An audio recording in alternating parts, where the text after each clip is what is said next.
Alright, away we go with this whole mess. And yes, that's your job. Look at this. A pile. This time we will draw a pile. Now, it doesn't really matter what the pile is of. And I want you to imagine things that can be a part of this composition. But I do want you to just go for that pyramid structure. Well, how do I do that?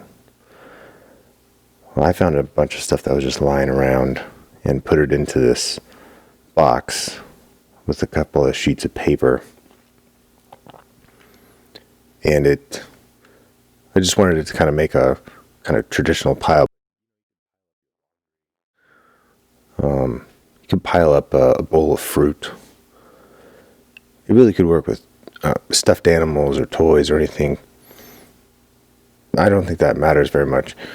The point is that composition, to learn that kind of A-frame composition there. And so we're going to focus on that. How to make that work with the kind of the cropping of the edges of the paper. And again, this is I think 11 by 14 piece of paper, or at least that frame is.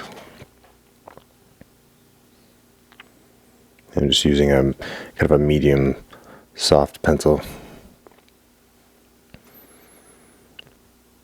And I'm just trying to do a little bit of a observational study on this random set of objects. I guess it wasn't completely random. I did sculpt that thing. I wasn't trying to make it look like anything in particular, but string hanging down and, the way that the rolls of tape kind of laying against each other. I placed all that stuff there a little bit. I mean, to kind of throw things over there and then kind of move them around. So try and make something that looks good within the frame. All that being said, I don't really want this to look like a pile of tape and string and stuff. I'm just kind of using those objects to give me inspiration to what it could be down the line. And this is going to be a two-part project, so we're going to take this pile and we're going to turn it into something fantastical, or we're going to give it a little bit of a story and put another layer on it. So just for example, I've got this pile of stuff. There could be a battle of really small, like toy soldiers fighting over this desktop stuff. Or I could morph this completely into rock, or turn it into a sandcastle, something like that. I'm just going to take my inspiration from the way that the forms kind of fit together.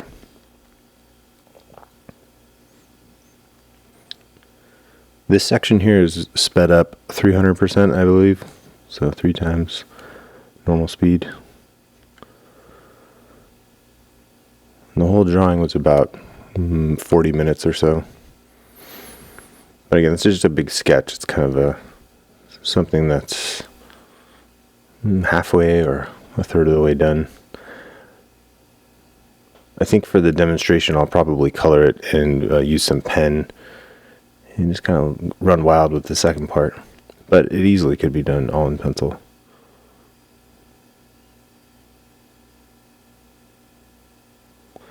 You just get it as like strings kind of flowing down there. The more I look at this, the more things it could be. It just looks like a city or some towers. Just kind of squint your eyes and look at it, and then change some of the forms. Maybe erase some of the dividing lines where one form meets another. But or a big pile of dirty dishes I suddenly see with like kind of foamy, soapy water. Could turn into that pretty easily. This is just a great survival technique for art. You'd love to go out and draw interesting landscapes or buildings, but if you don't have access to that, then just make a pile on the desk. People are always concerned about what to draw. Just draw whatever's around you. Everything is interesting to draw.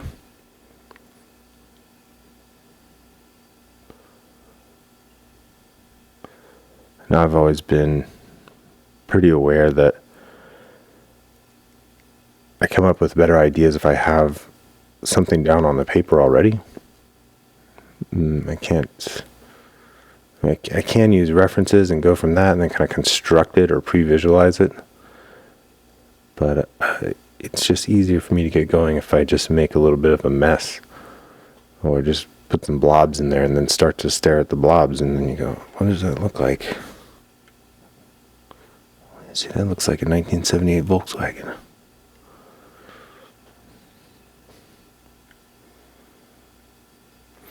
And I think this drawing right here, right now, where it's at in the video, is it gets a little too specific. Like there's a frog sculpture in there, and some of the balls of twine look a little bit like balls of twine. So I may have to kind of erase that and walk that back. And I think that's a really interesting process too, is to make those marks, kind of go overboard with it a bit, and then maybe take the eraser and draw with the eraser for a while, or just remove things and work reductively, and then you can kind of surprise yourself and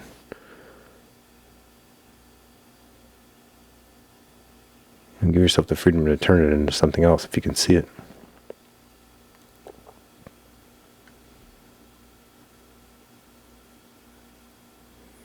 A pencil like this is just the most simple tool, and usually thinking that I'm going to draw with this pencil so I can render something and build up the shadows and the light and dark values so that it starts to look real and it starts to breathe with some life and light. But I find that pencil is just an amazing exploratory tool. You could make things dark and then turn them back, and it just works abstractly. It works quickly. You can be really bold and make a very dark mark, but you can also make very, very faint, like fine lines. And here's a method. If you're sharpening your pencil, just take some of the graphite that's left over, and I just dumped it down there on the drawing in order to make some shadows with a paintbrush. Much better than using your finger.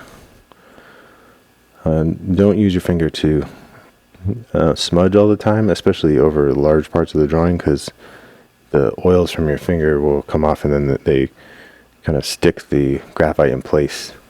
That way, if you want to do some of that reductive work, it makes it harder to erase, and it starts to look kind of muddy and not very clean. But if you're sketching and stuff, I use my finger all the time, but a paper towel or a proper tool like a paintbrush is use them.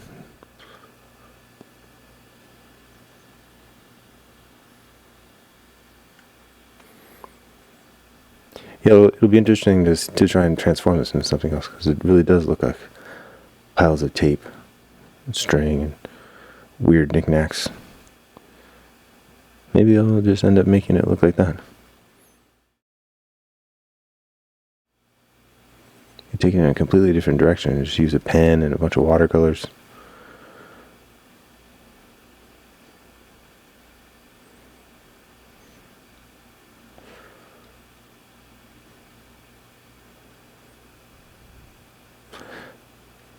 A lot of times in still life drawing, I'd be saying, consider the symbolism of what you're using, what is actually in the composition. But in this case, I would just forget all of that and just make an interesting shape with interesting forms.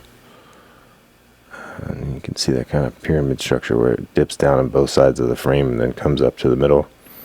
You can just kind of like a blunted triangle. That's what we should strive for this. It's such a useful shape.